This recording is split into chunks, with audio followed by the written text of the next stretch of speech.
don't think y'all realize it though. You're supposed to, by America's design, not think that you're smart. But check it out though. You all are a part of people who created mathematics. The first doctors in the world. Imhotep right here. He was a physician, cured over 200 ailments. Ancient Egypt, y'all, the ancient Egyptians who built the pyramids, they still can't figure out how them things was built. They look like you. Not the ones that live there now, because they colonized the territory. Like, check it out. Imagine if somebody came to America now. Who would they think were the Native Americans? White people. White people, right? Right? But are they? No. The real Native Americans got brown skin like you. So if you go to Egypt now, these folks don't look like you, but they actually, back then, 1,000 years ago, look just like that. Look like one of you, probably somebody in here right now. You know what I'm saying? I see y'all right there, in that. The wealthiest man of all time, adjusted for inflation. Not Jeff Bezos, not Bill Gates, not Warren Buffett. Mansa Musa from Mali. The first university in the world, Timbuktu, over 20,000 manuscripts. We talking before Columbus. We talking no European contact, y'all. We talking they came to Africa to learn how to do what they call the Pythagorean theorem. They stole that from Africa. But they ain't think of it like that. They was just going down there to study. They would come back like, yo, I just learned something. Where you learn that at? Down south. But then I'm here, 2001, 2005, and I'm told that it ain't cool to be smart, subconsciously. But again, we didn't realize that we were supposed to be that way. Because they know, like, yo, if you know who you really are, who you really are, you'll realize it's your country, that you built this country, that there is no America without you. The foundation for wealth in this country, slave labor. Who built the White House? Black people. Who designed Washington, D.C.? A black man, Benjamin Banneker. He was a scientist, an astronomer. He built a wood clock from scratch, an almanac. People look just like you.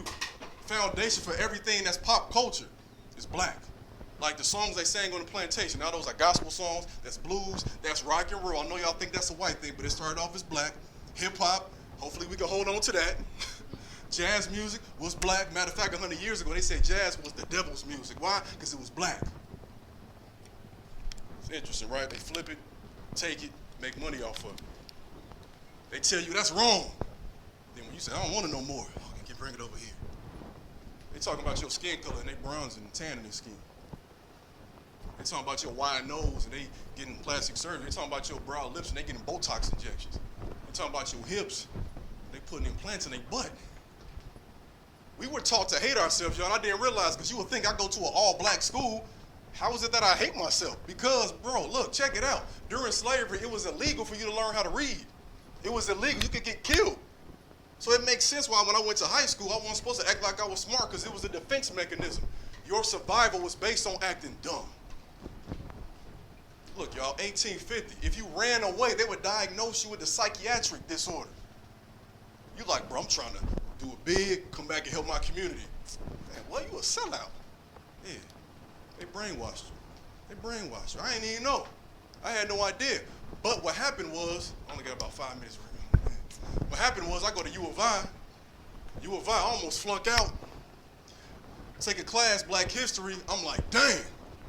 This is the answer to all the questions. This is the answer to everything I dealt with. Now I understand why my neighborhood looked a certain way. Now I understand why I was supposed to act dumb and not be smart.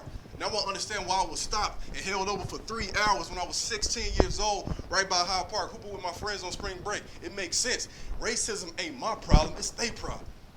I figured it out.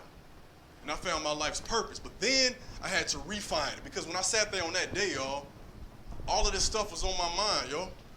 It wasn't just she spat on us. Some of it got on me, got on my wife. It wasn't just that she was calling us the N-word.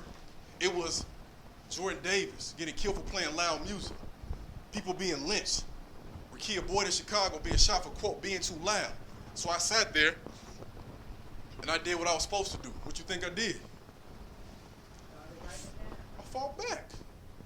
She went to jail for 3 months. But guess what I didn't do? I didn't punch it with my hands. See, you under the impression that you got to fight back with your hands all the time. See, I had 2 kids, 3 and 1.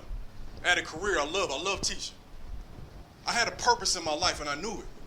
A whole community that was looking at me after I decided to even speak out publicly. So if I made a decision there that would put me in jeopardy, because check it out, little small skinny white lady calling the cops over, call me nigga, spit on me, bam, the cop come over, who he gonna stop? who gonna probably be dead? Again, racism ain't my problem, but I know how to operate through the loopholes and the landmines, y'all. You know how when you was younger, you hop over some of these right here? I know how to hop over some of these, because I know I'm great. I know you great too. But some of these people, definitely not all of them, but some of them, they got an issue. It ain't that they hate you, it's that they hate themselves, and they reflect it weird on us. So I'm gonna leave y'all with this. If you don't know who you are, anyone can name you. And if anyone can name you, you'll answer to anything. I'm a king. Look, yo, I study all religions, but in the Bible, I know it say too, they made man in our image. So when I look in the mirror, what am I looking at? A reflection of God. When I look at you, what am I seeing? A reflection of God and the goddess. Don't let nobody ever tell you different, y'all.